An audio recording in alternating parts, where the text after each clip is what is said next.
Hello, hello, j'espère que tu vas bien. Alors, ça fait un bout que je n'ai pas fait de vidéo et je suis contente de pouvoir en faire une pour te partager une petite pensée que j'avais pendant que je conduisais tout à l'heure.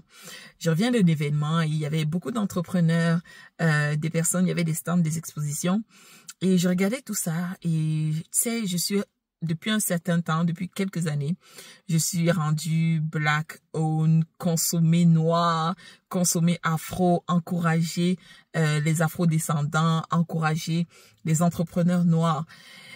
Et je voulais passer un petit message à nous de la communauté. Vous savez, parfois on va dire que oui, il faut encourager les entrepreneurs, mais seulement si ils sont excellents, seulement si leurs prix sont compétitifs, oui, s'ils font mieux que les autres. C'est vrai. Et je comprends totalement le raisonnement et c'est légitime même. Par contre, il faut savoir donner sa chance au coureur. Il faut savoir donner une chance, essayer, tester, donner l'occasion à la personne de pouvoir s'améliorer. Moi, je me souviens, lorsque j'ai fait mon tout premier dossier, les personnes que j'ai accompagnées ne savaient même pas que c'était mon tout premier dossier. Qui dit ça? Qui disait? Je vais pas venir leur dire, écoutez, j'ai jamais fait d'hypothèque toute seule. Hein. Bien sûr que j'étais accompagnée par mon chef d'équipe à ce moment-là, mais en fait, j'ai fait pratiquement seul. Oui, j'avais déjà fait quelques dossiers avec lui, mais ça, c'était vraiment mon tout premier dossier seul, mais il était quand même là pour me backer. Fait que je n'aurais pas dit nécessairement que c'était mes tout premiers clients que je faisais toute seule. Et ça a été un dossier challengeant, non pas parce que je le faisais tout seul, mais challengeant tout court. Et jusqu'à aujourd'hui, peut-être tu me donnes le même dossier avec les mêmes conditions, je ne pourrais même pas obtenir le financement. Mais guess what? J'ai eu la chance du premier, la chance du débutant et le financement est passé parce qu'un analyste a bien voulu faire une exception. Le financement est passé. Aujourd'hui, comme je vous dis, je suis même pas sûre que je pourrais avoir ce financement-là. Et pour leur dossier, vu que c'était mon premier dossier, vu que je n'en avais pas beaucoup, j'ai mis beaucoup de temps.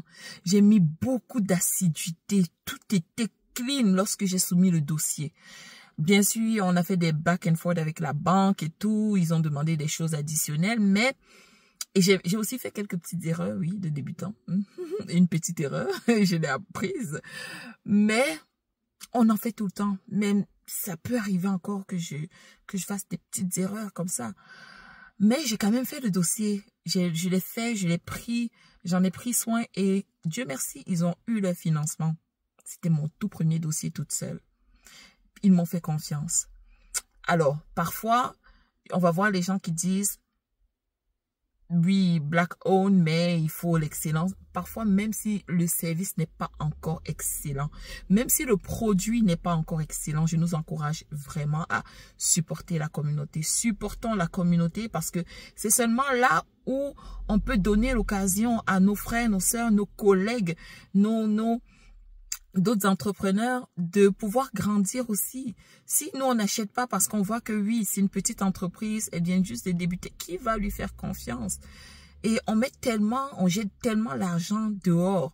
Vous savez, chez les Juifs, là, il y a un dicton qui dit que l'argent tourne d'abord 7 fois dans la communauté avant de sortir. Ça veut dire que si lui, là, tu vois une personne comme moi, courtière hypothécaire, je vais d'abord travailler avec tous les courtiers immobiliers que je connais, tous les courtiers en assurance que je connais, tous les planificateurs financiers, les comptables, les fiscalistes, les notaires. Tout mon réseau sera d'abord black owned avant d'aller chercher ailleurs.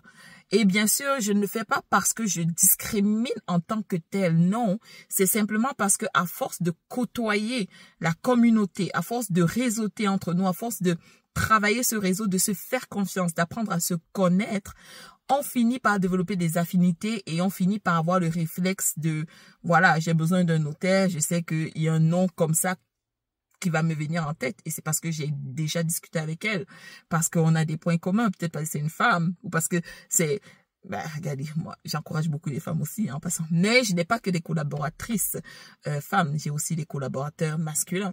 Donc, apprenons à donner une chance aux coureurs. Et vous savez, il y a des gens même qui vont venir, qui vont faire affaire avec moi, même si je n'ai pas le plus bateau. Pourquoi? Parce que au-delà du taux, au-delà du taux, ils viennent pour mon expertise. Il y a des personnes que j'ai accompagnées pour 1 achat, 2 achats.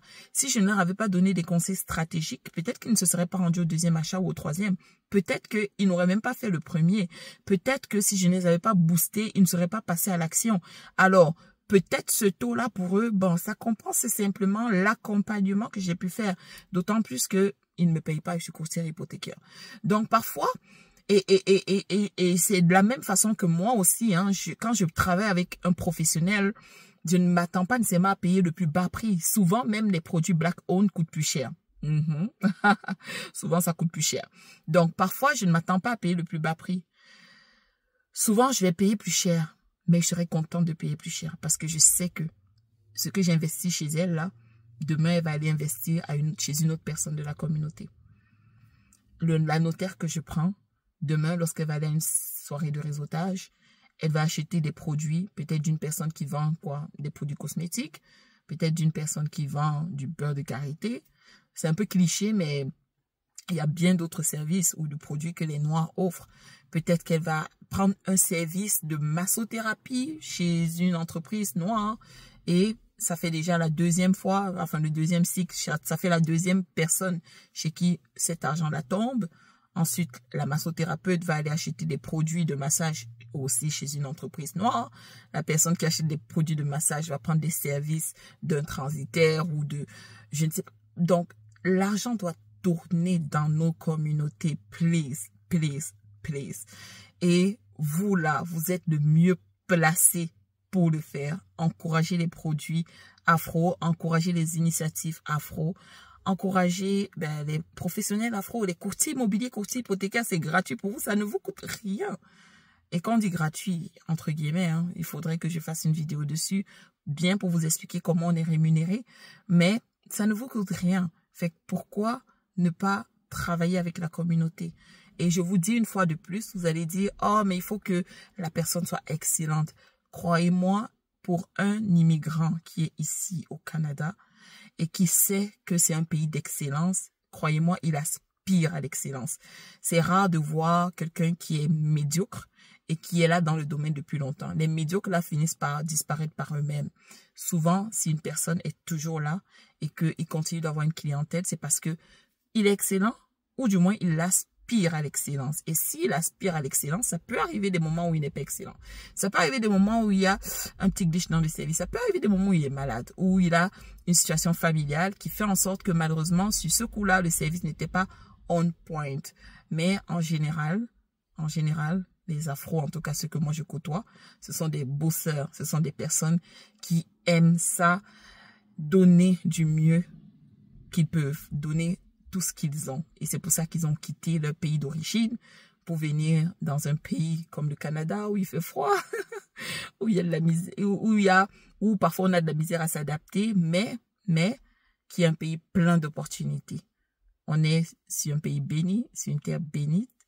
Et c'est ça. Donnons-nous l'opportunité de réussir, nous, la communauté, et faisons tourner l'argent plusieurs fois avant d'aller voir ailleurs. Voilà, ça c'était juste mon petit message pour vous.